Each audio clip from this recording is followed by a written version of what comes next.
கர்நாடக மாநிலத்தில் ஆழ்துளை கிணற்றில் விழுந்த 2 வயது ஆண் குழந்தை 12 மணி நேரத்திற்கும் மேலாக நீடிக்கும் மீட்பு பணிகள்.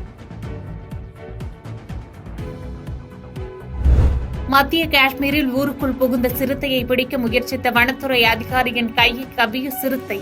வனத்துறை அதிகாரிகள் ஒன்று கூடி சிறுத்தையின் பிடியிலிருந்து மீட்கும் காட்சிகள் வெளியாகி பரபரப்பு.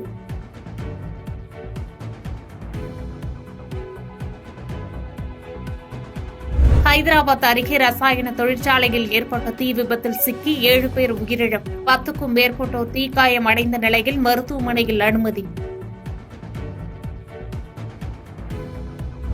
ஜப்பான் கிழக்கு கடலோர பகுதியில் 2வது முறையாக இன்று சக்தி வாய்ந்த நிலநடுக்கம். வருகிற நாட்களில் அதிக அளவில் நிலநடுக்க அதிர்வுகள் ஏற்படலாம் என்றும் அதிகாரிகள் எச்சரிக்கை.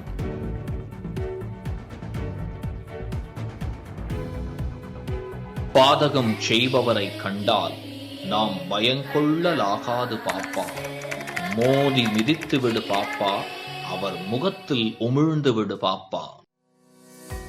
அண்மை செய்திகளை உடனுக்குடன் தெரிந்து கொள்ள இணைந்திருங்கள் இயம்நாடு தொலைக்காட்சியுடன்.